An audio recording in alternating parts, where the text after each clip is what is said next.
Hola,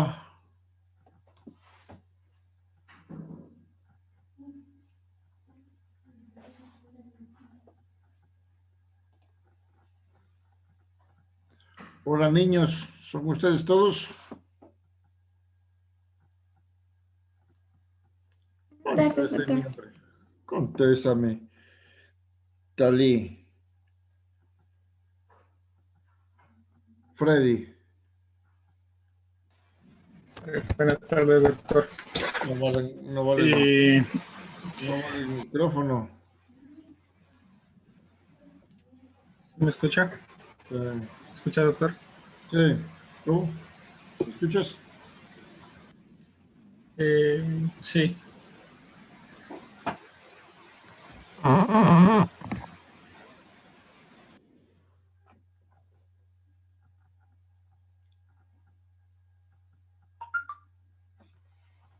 A ver, ¿quién es el presidente de este grupo? ¿Tú? Freddy, Sí, doctor. vos eres presidente y ¿quién te nombró Sí. presidente? Todas estas mujeres que están ahí. Sí. Bendito entre las mujeres. Ay, Dios mío, qué suerte, que son algunos jóvenes. Oye, ustedes lo conocieron al doctor Ángel Ordóñez, no lo conocieron, ¿es cierto? Un viejito que era profesor en la universidad, ¿no? Que le decían el viejo. No, Yo no. No. Quedaba. pena que le quedaba. No, no sé. Se me salió. No, no él era geriatra, no sé qué salía en la universidad. No, no, no sé, no. El pobrecito lo han intubado en el seguro, por eso les cuento. No, ¿Cuántos son? no ¿Seis o nos ha siete? dado.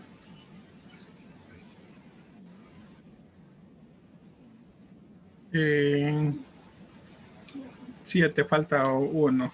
Ah, perdón, Karina. que le dije que le Y arte. iba a presentar mañana y que le pedí. Vamos a ver el celular también, ¿te parece? Ah, ya.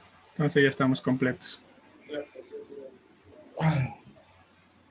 Pues me les aviso a mis compañeros que tal vez mañana no les alcance a dar porque en el puesto de cirugía se seguro a las 5.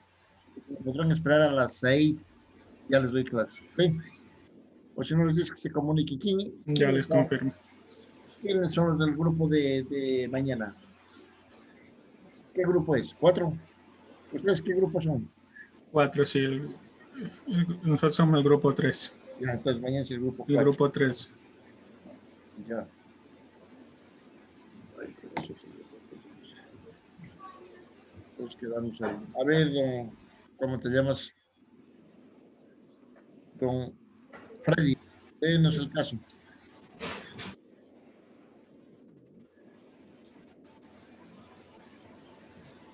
Ya, doctor. Ya, y está. Eh, A ver, bueno, se trata de un paciente. a ver, sí, sí, bueno, léelo, Freddy. Ya, bueno, se trata de un paciente de 50 años de edad con antecedentes de cirugía de obstrucción intestinal.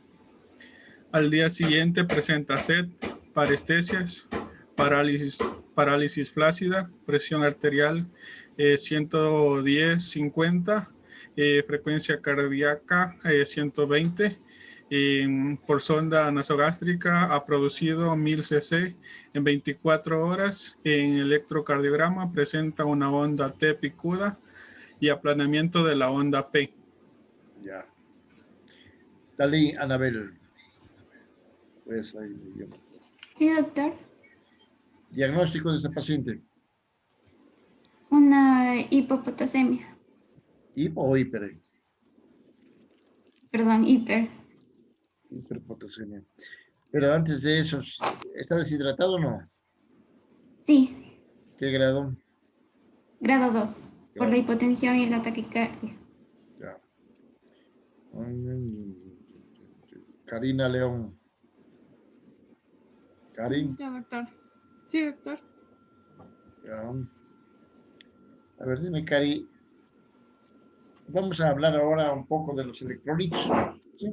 Entonces voy a hacer una pequeña remembranza de los turnos anteriores.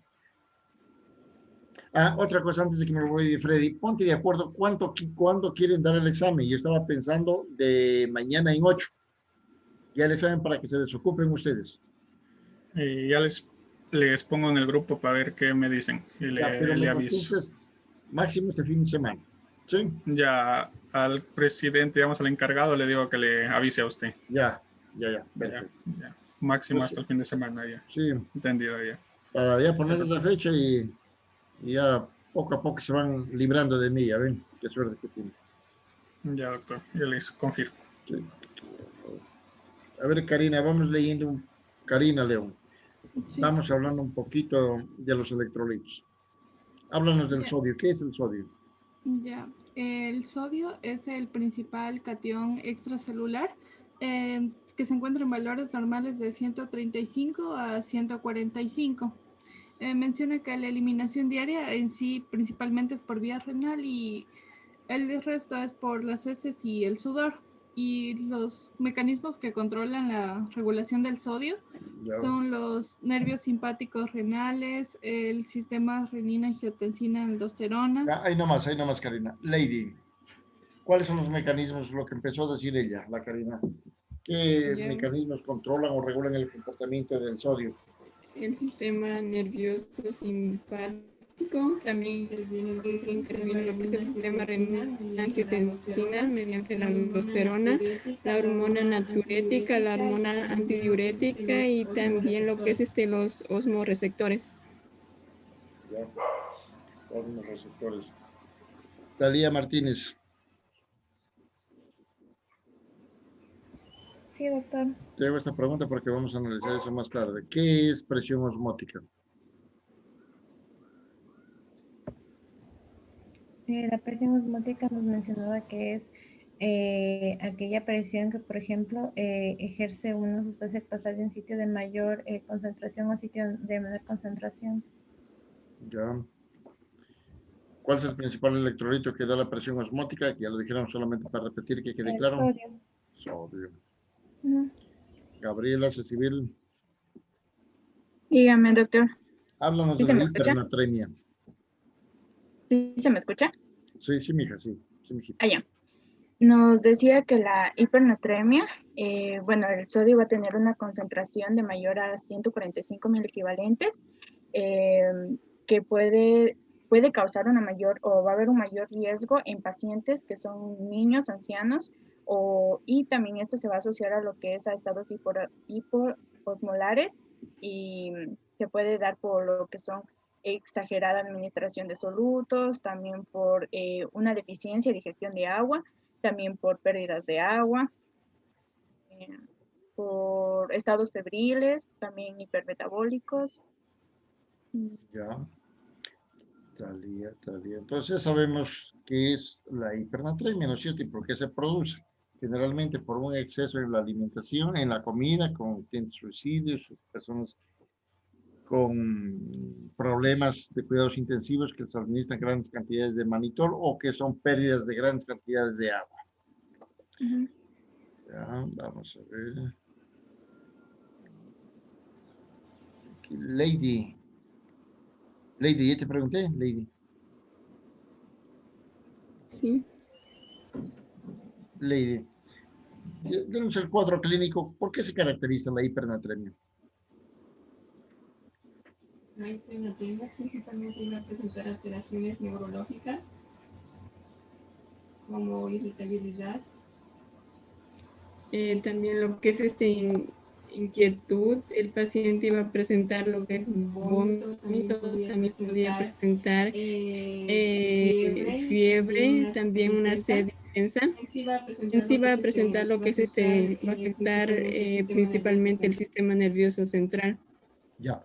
Entonces, como ustedes bien dijeron, el sodio es el principal electrolito que mantiene la presión osmótica.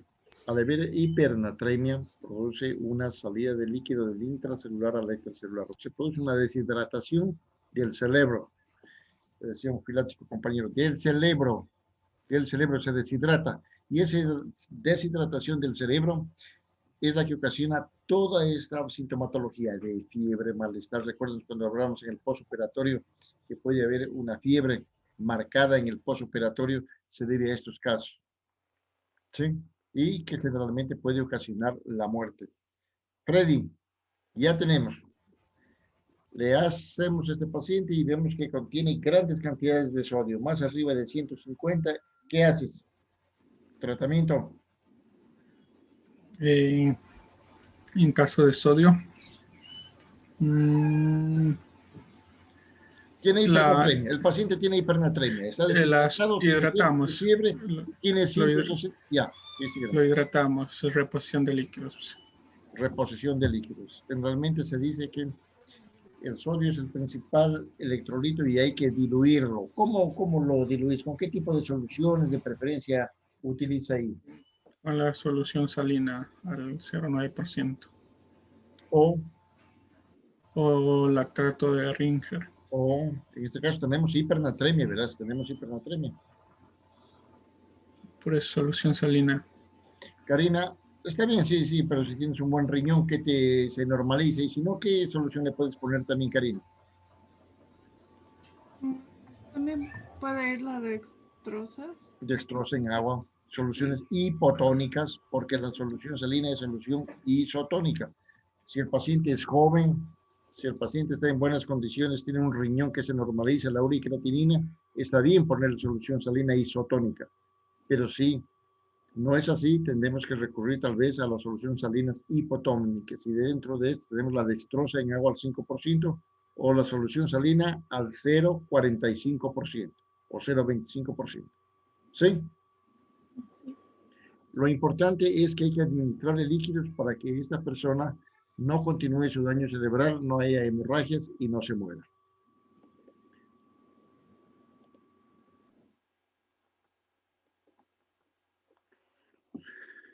Gabriela Cecibel, hemos analizado el sodio, qué mecanismos regulan el sistema renina-angiotensina y todo esto. Vamos hablándonos al otro extremo, ¿qué es la hiponatremia? Ya, en cambio, la hiponatremia es la concentración de sodio menos de 135 mil equivalentes por litro. Esta va a estar dada, una de las principales causas va a ser la administración de grandes volúmenes de agua. También vamos a tener causas como lo que es la hiponatremia postoperatoria, la hiponatremia hipertónica, el hipotiroidismo, lo que era la deficiencia de los mineralocorticoides, administración de diuréticos y un síndrome de secreción inadecuada de la antidiurética, o también lo que era la insuficiencia cardíaca, síndrome nefrítico y la cirrosis, entre las causas principales de la hiponatremia. Ya. ¿Cómo actúa, Lady, la hormona antidiurética para causar hiponatremia?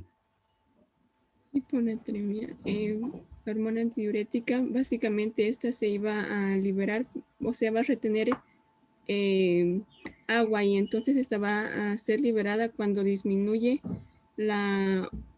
cuando Ya. la Entonces osmolaridad se tenemos ahí encuentra elevada en concretamente, el cuerpo. la hormona antidiurética retiene agua. Y si retiene agua, diluye el cuerpo. Y si diluye el cuerpo, hay hiponatremia. ¿Estás de acuerdo, Gabriela? ¿Estás de acuerdo? Sí, doctor. Sí, estás de acuerdo. No voy a ser cosa que no estés de acuerdo. A ver, Talía. Este síndrome de secreción inadecuada de la hormona antidiurética, ¿en qué patología se encuentra? Ya nos dijo tu compañera que está bien, retiene líquidos, retiene agua y se encuentra presente. ¿No es cierto? Ahora vos dime, ¿en qué patología se encuentra presente este síndrome inadecuado de la hormona antidiurética? Que es muy común, por eso te pregunto, porque es común. Nos mencionaba que, por ejemplo, podría encontrarse cuando una persona haga ejercicio extremo, también cuando hayan presentes también enfermedades neurológicas, si se presenta el síndrome de Guillain-Barré, o si hay, por ejemplo, un ACV, también encontraríamos este síndrome de secreción inadecuada, si de pronto hay alguna neoplasia presente, o si el paciente, por ejemplo, está consumiendo antidepresivos o Ya, sustancias totalmente narcóticas. de acuerdo. Ya no es cierto, se secreta la hormona antidiurética en problemas neurológicos, accidentes, hemorragia, trauma craneoencefálico, tumores, como decías, neoplasia, especialmente de pulmón. Pero una cosa muy importante, se presenta en pequeña cantidad casi en todos los pacientes que son posoperados. ¿Sí? En los pacientes posoperados se presenta eso. Entonces, es muy común que en un posoperado al siguiente día exista retención de agua y puede haber una hiponatremia. Perfecto.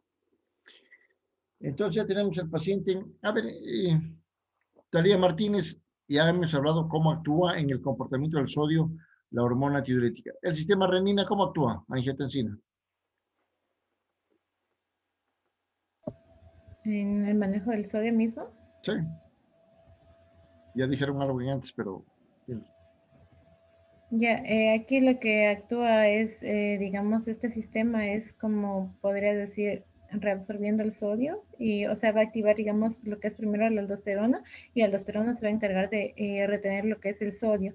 El sodio va a retener lo que es, o sea, el sodio siempre arrastra agua, va a hacer que incluso aquí haya dilución, por así decirlo, una hiponatremia, podría No, decir. primero el sodio, la aldosterona retiene el sodio y punto, ¿no es cierto? Y Sí, elimina elimina potasio. potasio, eso vamos a ver más tarde, ¿no es cierto? Entonces tenemos ahí. Entonces, ya tenemos un paciente con hipopotasemia, diluido. En el libro les puse un ejemplo porque me pareció, la vez pasada vi 2 veces en mi vida algo que se llama Talía Anabel degeneración pontina. ¿Qué entiendes por degeneración pontina? Esto se iba a producir porque había una corrección demasiado rápida de este electrolito y iba a producir, o sea, como que se relaciona con la severidad y la duración de la hiponatremia y los pacientes que iban a estar con mayor riesgo de esto iban a ser los pacientes ancianos, alcohólicos o los desnutridos y también los pacientes quemados. Ya, pacientes en malas condiciones, muy severos, que permanecen mucho tiempo con hiponatremia, se daña las transmisiones nerviosas y quedan como vegetales. Lo único, están conscientes, pero lo único que menean son los ojos. Generalmente los pacientes mueren, es una muerte horrible, horrible, horrible.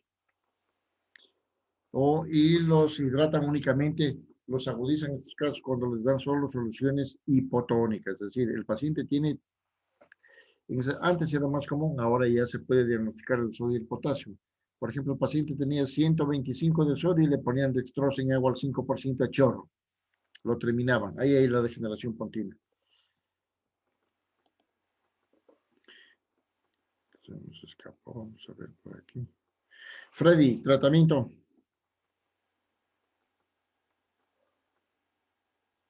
En el caso de lo que es la hiponatremia,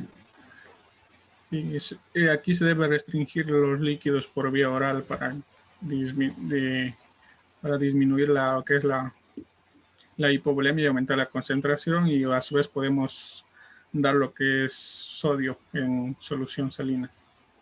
Soluciones isotónicas o Hipertónicas en este caso. hipertónicas, lo opuesto al anterior, ¿no es cierto? Restringimos líquidos porque puede ser que esté el síndrome inadecuado de la hormona antidiurética. Y siempre a restituir soluciones isotónicas o hiper, nunca hipotónicas, nunca, porque ahí pueden ocasionar lo que llamamos el síndrome de la degeneración pontina, y eso sí es grave. A ver, Lady Martínez.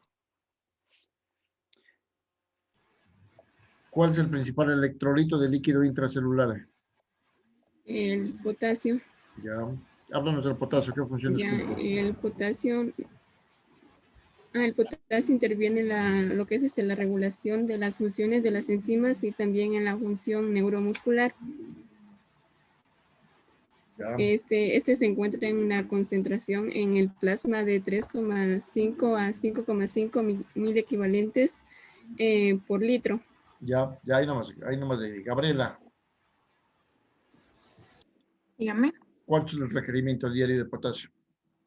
Decía que un requerimiento básico va a ser de 100.000 equivalentes al día y estos se van a reabsorber rápidamente en lo que es en el Lo que intestino. vimos en la clase pasada por kilogramo de peso.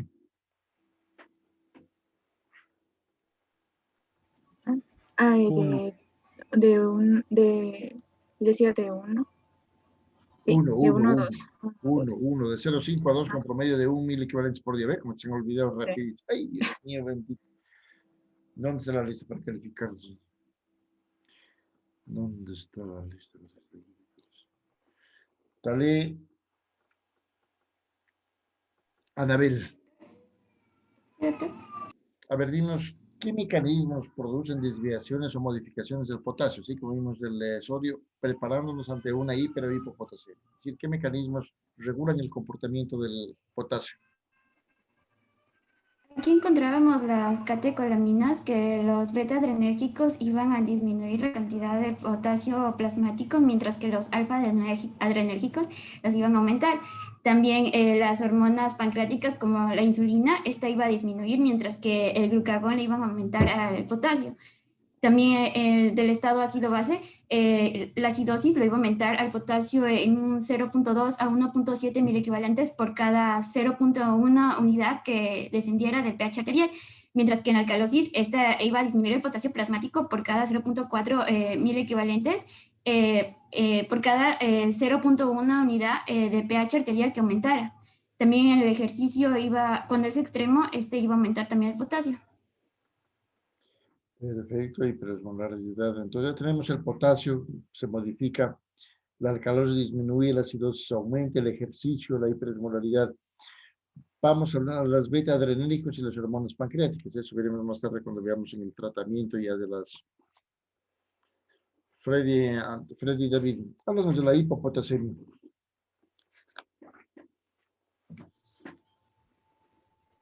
Ya la hipopotasemia va a ser la ¿Cuánto se produce? concentración en el plasma de allá. Esto se puede producir por una deficiencia en la ingesta o por a su vez un aumento de la pérdida, como es en el caso de en lo que es el tracto gastrointestinal, por diarreas, por vómitos, por fístulas, por sondas nasogástricas, a su vez por vía renal cuando se usan los diuréticos principalmente, o por ejercicio, como hablamos, por un exudado excesivo, o a su vez como la hemos visto ya por lo que es la alcalosis, por el uso de lo que son, o por una deficiencia de la insulina que no permite la entrada del potasio dentro de la célula. También la hipotermia, también pueden producir lo que es la hipopotasemia, perdón. Yo. Talía Martínez. ¿Qué estás con la luz apagada, Talía? No se te ve nada. Espérame un ratito, ya la O prendo es ahora. una estrategia para que no te vea y no te pueda preguntar. Eso creo que es cierto. ¿Qué es estrategia? Exacto. Aquí estoy. Yo creo que ha sido estrategia. Te vamos a preguntar 2 veces porque te estaba escondiendo. No me estaba escondiendo. ¿Qué dice Gabriel? ¿Estás escondiendo? No, Doc. No, oye, que entre mujeres se defienden cuando no se conozcan, pero bueno. A ver, Talía Martínez, dinos el cuadro clínico de la hipopotasemia. O sea, ¿cómo se manifiesta el paciente?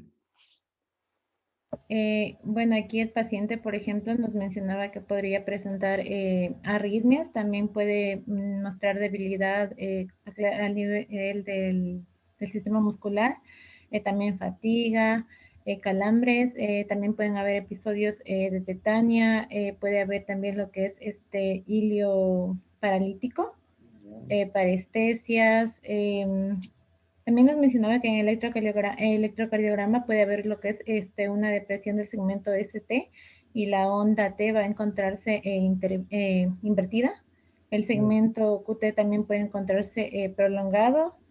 También nos mencionaba que la sensibilidad a nivel del sistema muscular va a encontrarse aumentada. Sí, pero bueno, lo que les digo es que lo más ustedes van a ver, como es práctica de cirugía, nosotros vemos en el posoperatorio. Y en el posoperatorio recuerden que había obstrucción intestinal y había el hilio metabólico. Y la principal causa del posoperatorio es la hipopotasemia. Entonces no hay que asustarse mucho, sino que hay que pedir potasio y ver si se le puede corregir un poco en los requerimientos diarios. Sí. Entonces, cuando ya tenemos una hipopotasemia, que tenemos hipopotasemia leve, moderada y grave. Entonces, Gabriela, dime, ¿cómo tratas la hipopotasemia? Decía que dependiendo del grado de hipopotasemia íbamos a tener, si era leve, podíamos administrar lo que es potasio por vía oral, o sea, a través de la alimentación. También podemos utilizar lo que era suplementos orales de potasio y también podemos utilizar Qué frutas le diría que coma a la abuelita? maduro, Guineo, maduro, ¿cierto? Sí. que nada más. Maduro y están pensando mal ya. Ajá. Pero bueno, a la abuelita todavía. Ya, ya. Entonces le das alimentación, existe el tricán, frutas que puede la persona alimentarse. Me refiero a la abuelita porque los extremos de la vida, los niñitos que manejan los pediatras y los ancianos son más proclives a, por su mal funcionamiento renal a desarrollar estas hipopotasias, ¿cierto? Ya. Y si después no mejora con eso, con la alimentación, Ahí tenemos que utilizar lo que ya es a través de intravenosa, que se ya, puede por vía utilizar oral había soluciones hecho de una preparación que se llama el tricán, así una cucharadita de alca. tricán a los pacientes cardíacos, corbatato de potasio, ya. Y luego, si no cede con esto, ya vamos a la vía intravenosa. ¿Qué hacemos ahí? Ahí nos decía que podemos utilizar soluciones de potasio de 20.000 equivalentes diluidos en 90 centímetros de solución salina, 9%, y tenemos que ir controlando la velocidad de esto para no tener problemas, digamos, problemas cardiovasculares, que era principalmente. Ya. Sí, generalmente se dice que hay que pedir cada 4 o 6 horas potasio intravenoso. Antes no podíamos, pero ahora ya se conoce esto de mejor forma y se trata de manera más adecuada.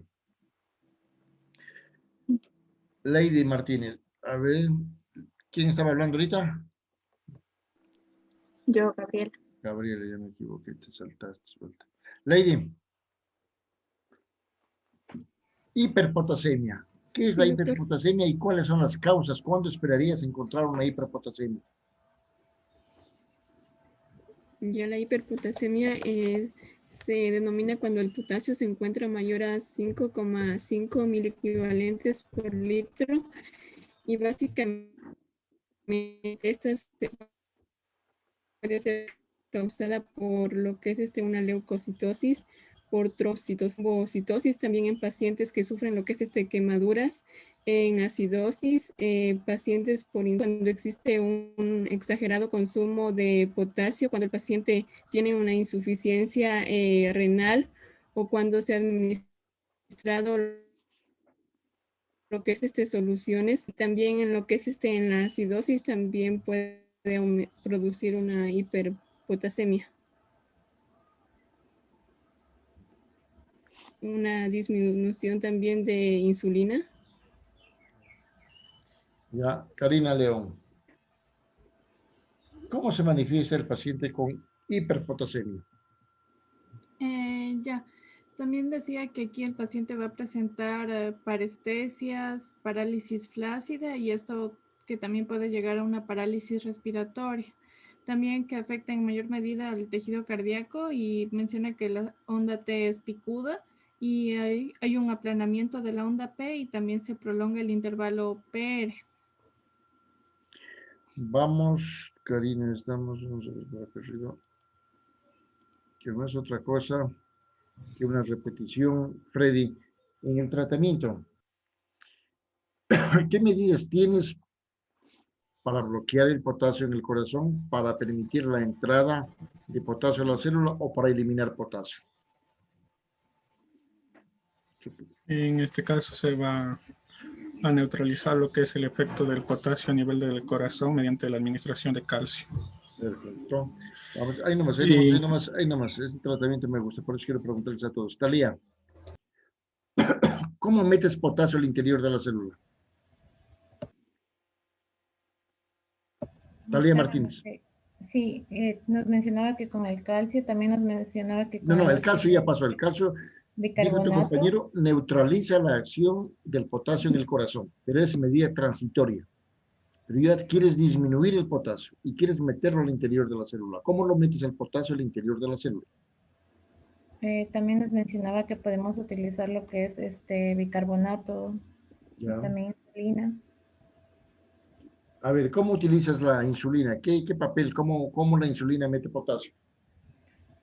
Aquí nos mencionaba que, por ejemplo, al usar de alrededor de 8 a 10 unidades de insulina cristalina, o sea, que van a estar diluidas en 100 cc de la que es dextrosa al 5%, y se lo, digamos, infunde, podemos lograr el efecto de que el Ya, potasio a la célula. totalmente de acuerdo. Sí, pero quiero que entiendas que el mecanismo es que la insulina mete la glucosa al interior de la célula y arrastrando la glucosa entra el potasio. Es decir, que la Sí, insulina por sí sola no mete potasio. ¿Sí? sí. Ya. ¿Qué más? ¿Qué otras sustancias darías para meter el potasio al interior de la célula? También podríamos usar lo que es bicarbonato. Ya. Eso lo utiliza como último recurso, Ujú. ¿no es cierto? Beta adrenérgicos. Si un paciente decíamos que está con shock por tensión 70-40, de presión arterial, frecuencia cardíaca de 120, ¿le administrarías potasio o hidratarías primero, reanimarías primero al paciente?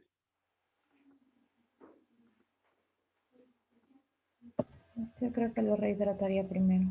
Perfecto, ¿no es cierto? Porque este paciente con tensión arterial de 70-40 y frecuencia cardíaca de 120 estará en acidosis metabólica, ¿no es cierto? ¿Y la acidosis metabólica qué hace? Gracia.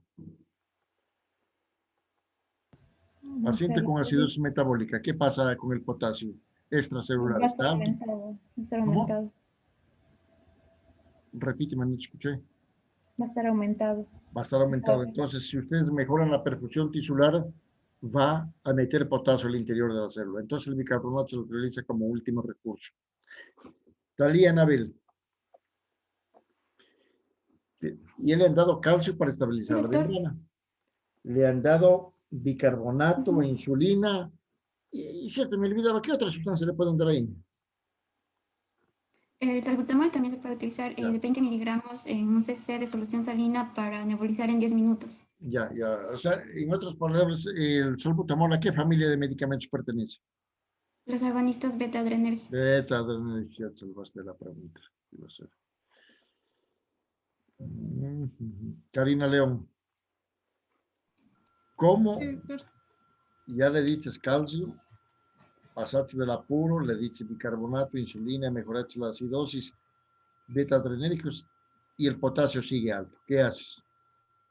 Mencionan que también se puede utilizar el kayexalate, Ya, que es una resina de intercambio iónico, y ya, esta se une al potasio a cambio de liberar otro cation, que en este caso es el calcio, que va a intercambiar dos de potasio por una de calcio. ya, Eh, También menciona que se pueden utilizar 40 gramos de kayexalate disueltos en 20 a 100 cc de agua. ya. Por vía oral y por vía rectal, enemas. Pero si ya Sí. tienes, ya también te falló el cayasalate como último recurso, ¿qué te queda, Freddy? Sí. Último recurso, pregunta regalada.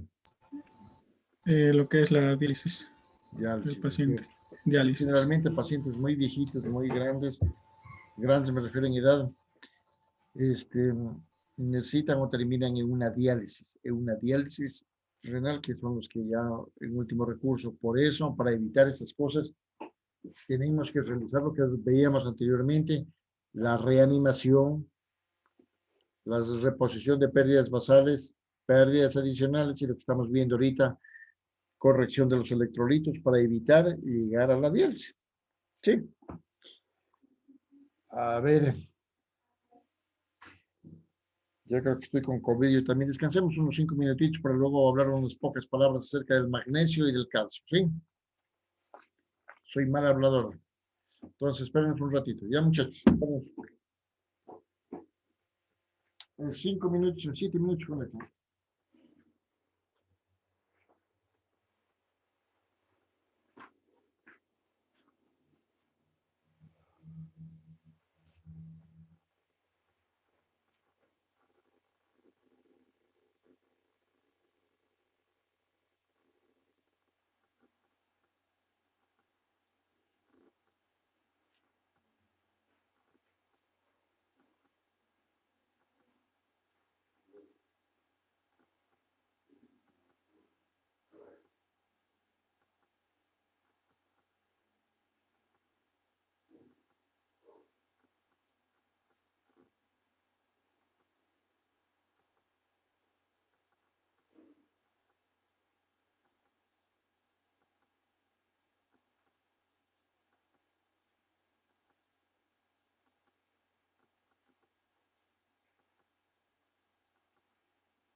A ver, jóvenes, ¿no se me durmieron?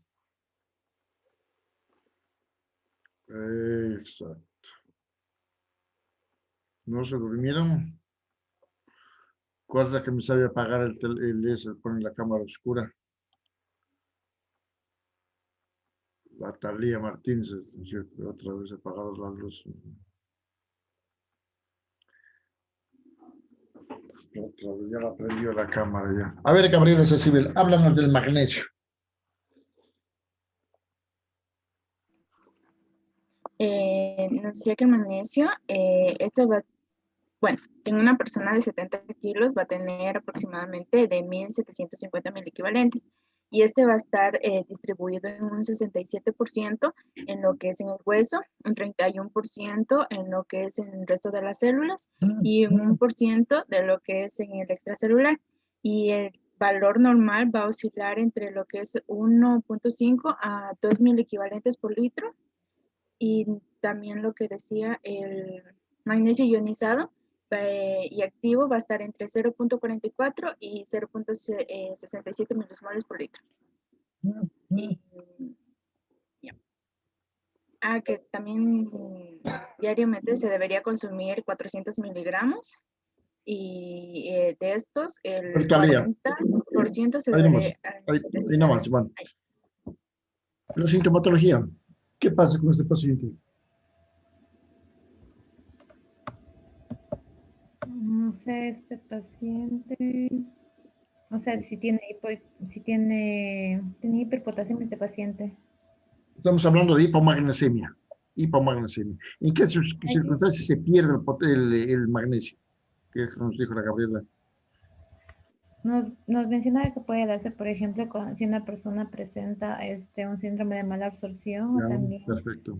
lo que es intestino corto, si de pronto el paciente ha tenido un ayuno prolongado, o también nos mencionaba si se ha realizado, por ejemplo, también un drenaje gástrico excesivo, si existe algún proceso de una fistolización.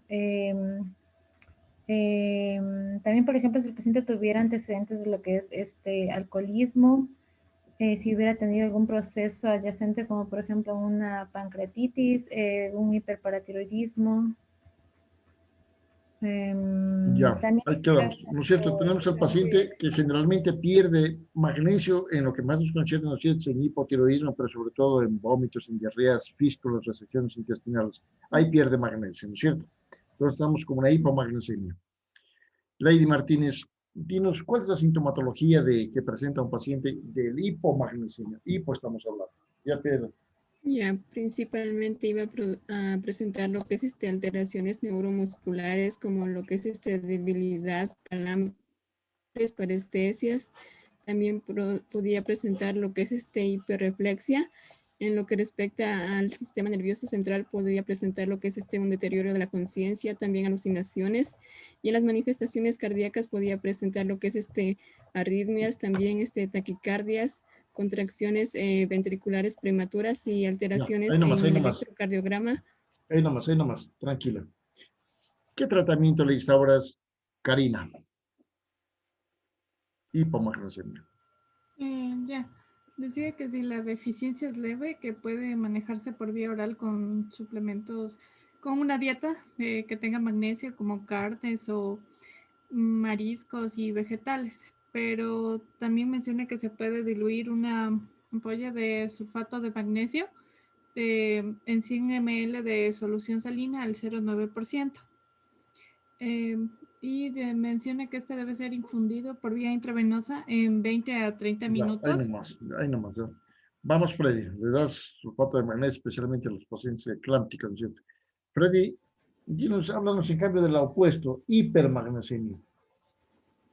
Ya en caso de la hipermagnesemia se refiere a un valor mayor a 2.2 miligramos por decilitro y sus principales causas van a ser la insuficiencia renal, ya sea aguda o crónica, por el uso de medicamentos que contengan magnesio, como en el caso de los pacientes que son tratados para las mujeres embarazadas para la preeclampsia, que tienen que tienen, digamos, una infusión de magnesio. En caso de presentar una rhabdomiolisis, también en el Ya, hiperparatiroidismo y en el caso de una Freddy, lisis tumoral. creo que están con polla todo dicho y están contestando bien, están con el libro abierto, ¿no es cierto? Lady Martínez, Gabriela, ¿sí estás con el libro abierto o no? No toca. No, yo creo que estás, creo que me están haciendo pollo, pero bueno, ya me dieron un programa de la Universidad de San Francisco para ver si durante el examen puedo identificar si están cursando su información y abriendo otras pantallas. Ya tengo ese programa. Guerra avisada. A ver, Lady Martínez. Cuadro clínico. Ya el paciente iba a presentar lo que es náuseas, vómitos, también lo que es debilidad muscular, hiporreflexia, y lo que es al contrario de lo que en la otra producía taquicardia, y aquí va a producir lo que es una bradicardia. Ya, ahí nomás, ahí nomás. Talía Martínez. Tienes una hipermagnesemia que es rara, pero se te presentó. Y vos tienes dos herramientas. ¿Cuáles son? Para tratar, me refiero.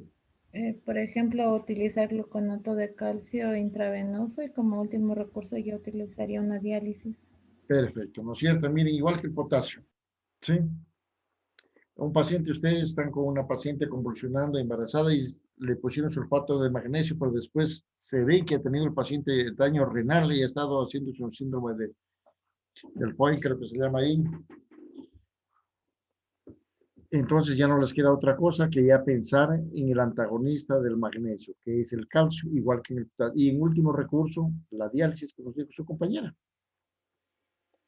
Vamos, Talía Nabil, háblanos del calcio. ¿Qué es el calcio? ¿Qué cantidad ocupa en el cuerpo? ¿Dónde se halla? ¿Sí? El calcio es el catión divalente más abundante en el organismo. Se encuentra en un 99% en el esqueleto y en 1% en el espacio extra e intracelular. Tiene una distribución de 1000 a 1500 gramos. Sus valores normales son de 8.8 a 10.4 miligramos por decilitro. Ya.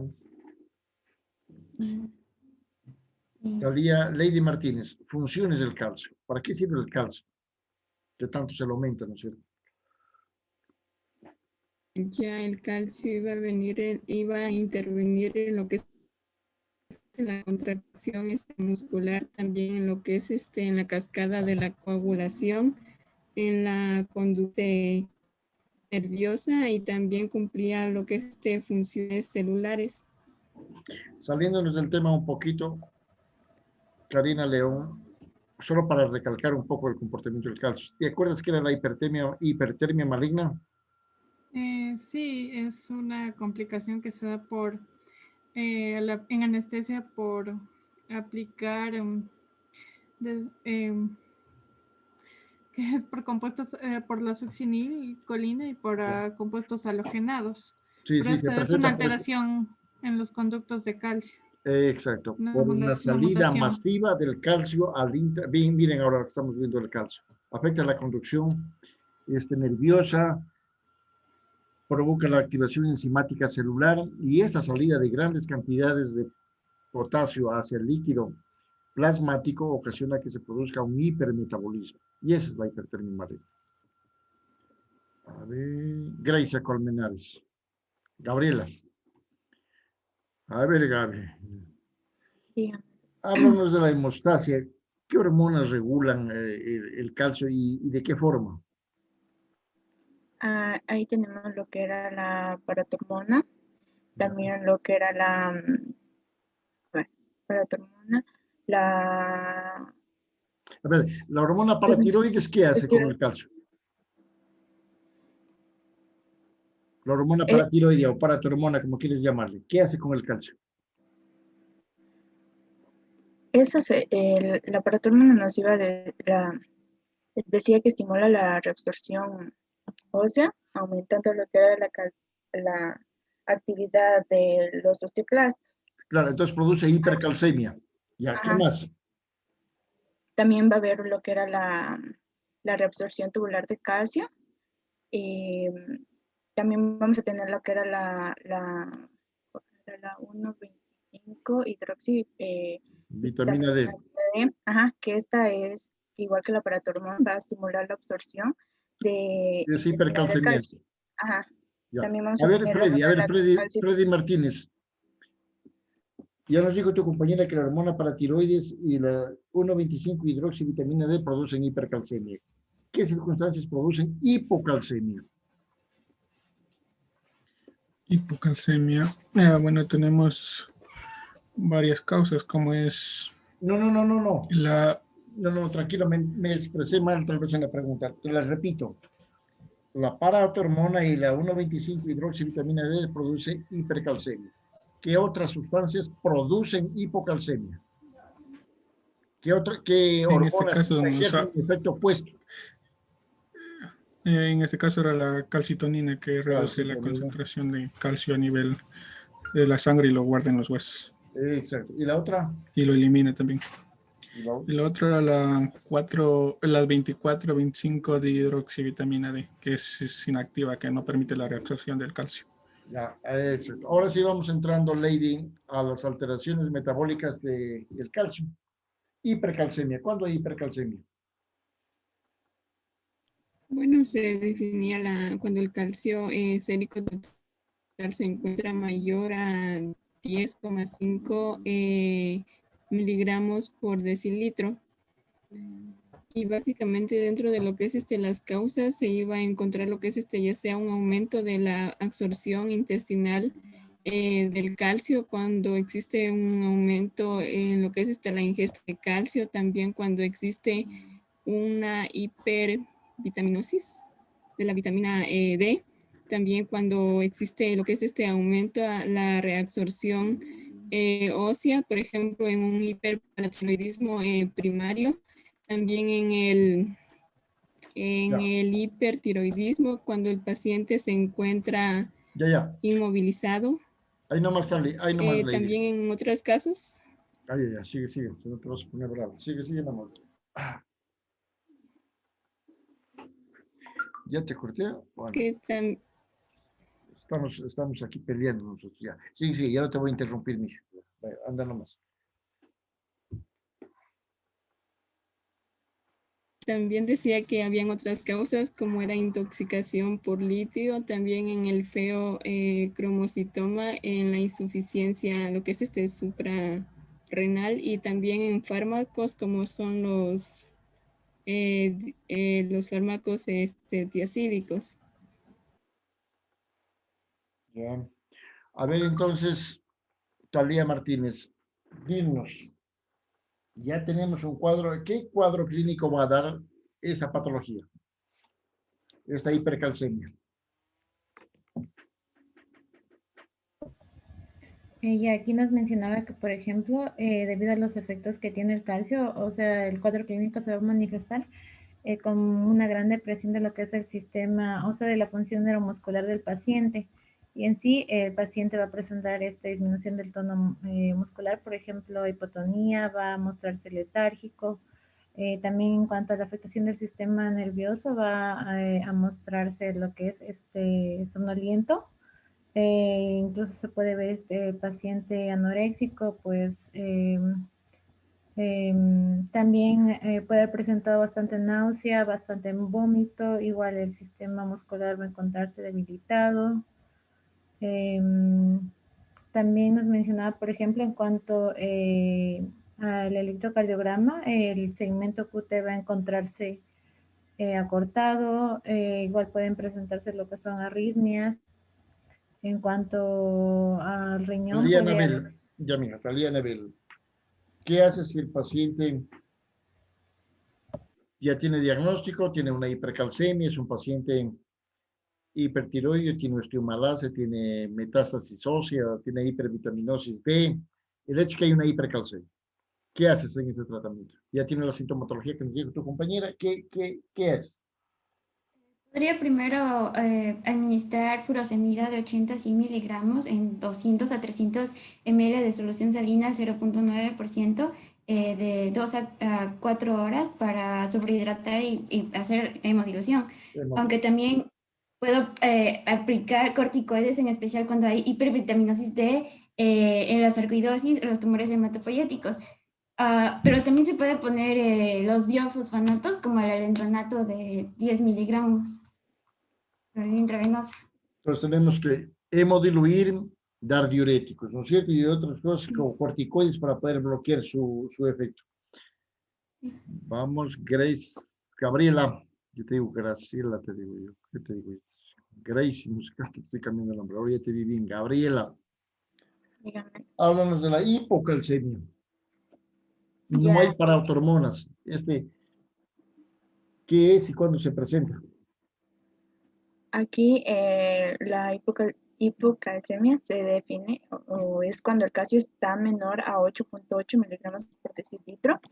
Y entre las causas vamos a tener que los pacientes, básicamente se puede dar en pacientes con hipotiroidismo, hipomagnesemia, hiperfosfatemia, también si ha tenido una acidosis, sí, una acidosis, una osteomalacia, también en un estado séptico, o también si ha tenido problemas como pancreatitis o fístulas pancreáticas e intestinales. Ya, ahí nomás. Talía, sintomatología, cuadro clínico. El cuadro clínico aquí igual el paciente podría mostrar lo que son parestesias, pero principalmente a nivel de lo que son extremidades. También podría presentar lo que son calambres musculares, también tetania. Aquí también en lo que es en el electrocardiograma también se puede ver prolongado lo que es el segmento QT. Aquí nos mencionaba que, por ejemplo, van a encontrarse, podríamos decir, dos signos patognomónicos de lo que es esta patología. Por ejemplo, uno que era el signo de Troceau y el otro era el signo, sí, y el otro era el signo de Chopstick, sí. Choptak. Bueno, nosotros no somos americanos, ¿no es cierto? No pronunciamos tan bien. Somos solo un compañero. ¿Cuál es el compañero de ustedes? El compañero Acaro. ¿Es de ustedes? Sí. Que él es del paralelo A. Me tiene convencido que es español, dicen. ¿Cierto eso? Sí, tiene su familia vive en España. Que tiene nacionalidad española. Yo no me quiero creer. Y no ese físico no es español, ¿no es cierto? No sé. Ay, sí, la goza. Ay, qué malos que son. A ver, Karina. No, amigo, no quiero. Ya tenemos un paciente que generalmente yo he visto eso en las pancreatitis agudas, muy raro, pero lo que sí he visto en suerte cuando les operan de la tiroides y desgraciadamente la glándula paratiroides se encuentra detrás de la tiroides y sacan, los que operan cáncer sacan en masa con todas las células malignas. Y hay veces que las paratiroides se encuentran dentro de la glándula tiroides y no hay cómo hacer nada. Entonces el paciente presenta este problema, ¿qué hacer, Karina? Ya menciona que si es leve, se administra por vía oral calcio elemental de 1 o 2 gramos en forma de citrato o gluconato, básicamente. Pero en cambio, si ya es severo, puede utilizar el gluconato de calcio al 10%, también da cloruro de calcio al 10% también, y también decía que el gluconato de calcio se administra de 1 a 2 ampollas intravenosas en 10 minutos. Muy bien, todos estamos entonces contentos. Bueno, y ahora la pregunta del millón. Gabriela, ¿por quién vas a votar en la segunda vuelta? Si no aciertas, Serapio. Depende, Doc. Ya están Arauz y Lazo. ¿Por quién votas? No me gusta la política. ¿Por cuál? Sería por Lazo. Cero. ¿Quién no va a votar por Arauz? Talía, ¿por quién vas a votar? Yo le voy a dar a Lazo, doctor. 2-0. ¿Y por qué va a votar por Arauz? Yo no he dicho que voy a votar por Arauz. Talía, Anabel, ¿por quién vas a votar? Lazo, doctor. ¿Por quién? Por Lazo. Otra que tiene cero. Karina, ¿por quién vas a votar? Por Lazo.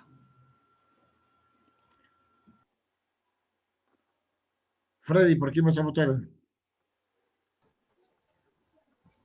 Por la Revolución Ciudadana, doctor. Ay, Dios mío. Quiere hundir más el país. Menos de cero, menos de cero. Póngale doble cero. Doble cero, sí, Yo doble cero. les voy a Como quitar a toditos la educación gratis a todos los que sí, votan por te vas Lazo a para ver. creer eso vas a creer. Si También va a ahora seguir. con que eso, como examen de ingreso, la educación está pésima, en vez de ser de 60 estudiantes, que sean 500 para ver si en primer año pierden toditos. Por eso mismo, la prueba de ciencia es fundamental ahí. No, no, sí. Bueno, yo voy a anular el voto, porque el uno es tan malo como el otro. Pero en realidad, si es que me toca decidir por uno de los dos, voy a votar aun cuando no quiera por Lazo. Si no, se acaba el país. Pero bueno, no sé todavía, no sé, pero yo pienso que voy a anular el voto. Y de lo que sí estoy seguro que las mismas personas malas que gobernaron con un presidente, que gobernaron con Correa, gobernaron con Moreno, con todos los presidentes, van a estar con el nuevo presidente, sea cual sea Arauz o sea Lazo. Esa es la mala noticia. Las mismas personas malas van a estar compartiendo. Pero bueno, la vida es así y que Dios nos ayude. Se salen después de un ratito, ¿sí? Entre las 7:30 por eso.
Ya chicos, váyanse a descansar.